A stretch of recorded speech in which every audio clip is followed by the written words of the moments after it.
हूं अपने channel share market अड्डा में। फ्रेंड्स, आज के इस वीडियो में हम एक डिफरेंट टॉपिक पर बात करने वाले हैं। दोस्तों, हम बात करने वाले हैं जिसमें बहुत सारे कमेंट्स मिल रहे थे। हमारे जो सब्सक्राइबर थे हमसे कमेंट्स करके पूछ रहे थे सर कि एक अच्छा ट्रेडर बनने के लिए, यानी कि एक अच्छा ट्रेडर बनने के लिए हमें क्या क्या खूबियाँ होनी चाहिए, उनमें क्या क्या क्वालिटियाँ होनी चाहिए। सबसे इंपॉर्टेंट चीज़ है कि हम सभी जानते हैं कि मार्केट में सिर्फ और सिर्फ 3% लोग ही पैसा बना पाते हैं, जबकि 97%, जो कि सेबी ने ऑफिशियल कहा कि 10 में से एक बंदा ही पैसा कमाता है, जबकि 9 बंदे लॉस करते हैं। मतलब ये काफ़ी बड़ा रेशियो है 3%। तो अगर आपको उस 5% 30% के रेशियो में आना, एक प्रॉफिटेबल ट्रेडर बनना है, तो प्रॉफिटेबल ट्रेडर के लिए आपके पास क्या क्या क्वालिटीज़ होनी चाहिए, आपको क्या लर्निंग करनी चाहिए, क्या सारी चीज़ें, वो चीज़ें हम बताना चाहते हैं दोस्तों। क्योंकि हम सभी जानते हैं शेयर मार्केट जो है, शेयर मार्केट में अगर आप विदाउट लर्निंग जाते हैं, बिना सीखे जाते हैं, तो डेफिनेटली आप लॉस खाते हैं और कभी छोटा बड़ा लॉस हो जाता है। तो उस लॉस ना करें, आप शेयर मार्केट से बहुत अच्छा प्रॉफिट बनाएं, क्योंकि लोग बाग यहाँ प्रॉफिट बना रहे हैं और डेफिनेटली मंथली बेसिस प्रॉफिट बना रहे हैं। इतना बना रहे हैं जितना हम लोग जॉब या किसी में प्रॉफिट नहीं सोच सकते हैं, और प्रॉफिट काफ़ी अच्छा बनता है। तो आप एक अच्छा प्रॉफिटेबल ट्रेडर बनने के लिए,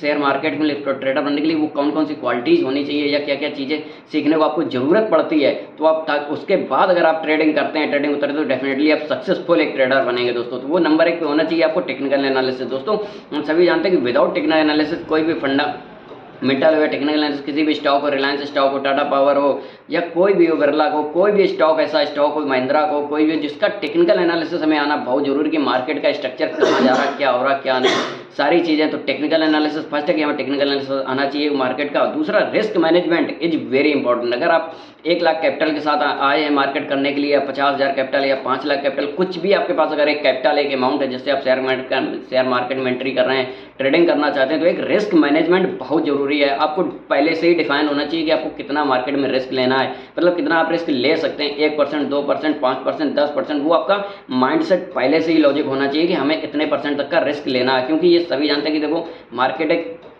कि कुछ भी हो सकता है, इसमें कहीं ना कहीं रिस्क भी होता है।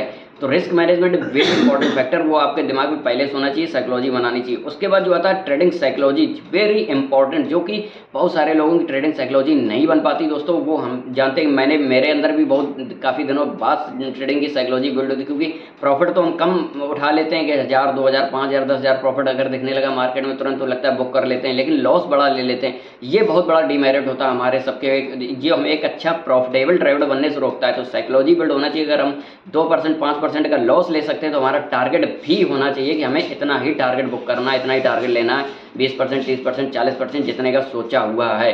तो एक सबसे जो ट्रेडिंग साइकोलॉजी है, साइकोलॉजी बहुत इंपॉर्टेंट होनी चाहिए। साइकोलॉजी के मतलब सेंस कि आपका पहले साइकोलॉजी में 2 चीज़ें आ जाती, तो प्रॉफिट से मतलब लालच नहीं करना, और दूसरा जो आपका रिस्क मैनेजमेंट है, जो आपका स्टॉप लॉस है, उसको आपको देख के घबराना नहीं कि इतना, क्योंकि आपका पहले से ही माइंडसेट होना चाहिए कि हमने 2%, 5% या 3%, जो भी आपने सोचा है कि मुझे इसका ये एसएल है, ये हमें देना है मार्केट को, और टारगेट हमारा ये, बस 2 चीज़ें होनी चाहिए, एसएल, दूसरा टारगेट। ये साइकोलॉजी, बीच में घबराना नहीं है ना, कि आपको देखना है कि लॉस हो रहा है या प्रॉफिट हो रहा है, कुछ भी नहीं, बिल्कुल सब बैलेंस में रखना है, उसको बोलते हैं साइकोलॉजी। तो वो साइकोलॉजी आपको बिल्ड करनी पड़ेगी, बहुत इंपॉर्टेंट है, जो कि ट्रेडिंग में साइकोलॉजी। उसके बाद आ जाता है मनी मैनेजमेंट। दोस्तों, मनी मैनेजमेंट बहुत जरूरी है। मनी मैनेजमेंट, अगर आप 1 लाख कैपिटल, 50,000 या 5 लाख, जो भी कैपिटल अगर आप लेके ले आगे, तो उसका मनी मैनेजमेंट बहुत जरूरी है। अगर मान चलो आपने 1 लाख मार्केट कैपिटल से, अगर 1 लाख रुपए से मार्केट में उतरे, अपने अगले महीने, 1 महीने में आपको 50,000 का 50% का प्रॉफिट बन गया, 50,000 रुपये, तो वो जो 50% का प्रॉफिट बना, उसको कोशिश करो कि आप उसको विड्रॉल कर लो, सेफ सुरक्षित कर लो, ताकि अगर कभी कोई रिस्क आ जाए या बड़ा रिस्क लग जाए, तो आपका पूरा कैपिटल नहीं जाना चाहिए। तो इस वजह से money management is very important factor दोस्तों, ये बहुत जरूरी होता है, कि जो कि एक सफल प्रॉफिटेबल ट्रेडर के अंदर होती है सारी चीज़। और तीसरा होता है, लास्ट होता है फंडामेंटल एनालिसिस, ये भी बहुत जरूरी। तो हम कुछ भी करने से पहले जो हमारे 5 चीज़ें होती हैं, ये 5 चीज़ें हमें सीखनी होती हैं एक प्रॉफिटेबल ट्रेडर बनने के लिए, अगर हम शेयर मार्केट में काम करना चाहते हैं और काफ़ी अच्छा पैसा बनाना चाहते हैं। क्योंकि कहते हैं ना, शेयर मार्केट, वो डायलॉग आपने सुना होगा दोस्तों, कि शेयर मार्केट एक बहुत गहरा कुआं है, जिसमें पूरे देश की पानी की प्यास बुझा सकता है, जो कि हरचंद ने 1992 में उसमें वेब सीरीज में कहा। बिल्कुल सही, शेयर मार्केट में बहुत सारा पैसा है, लेकिन वो पैसा आपको बनाना आना चाहिए। तो उसके लिए ये 5 चीज़ें बहुत जरूरी, जो कि आपको सीखनी पड़ेंगी।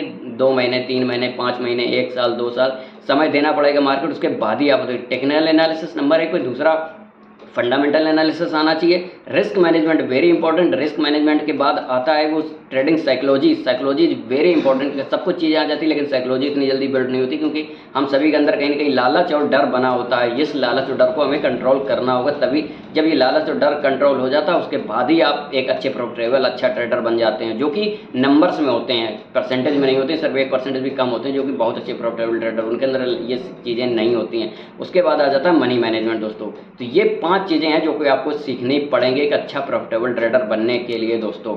तो अगर फ्रेंड्स आपको हमारी जानकारी अच्छी लगी तो प्लीज़ हमारे इस चैनल से हम कर दो सब्सक्राइब जरूर करें। Thanks for watching.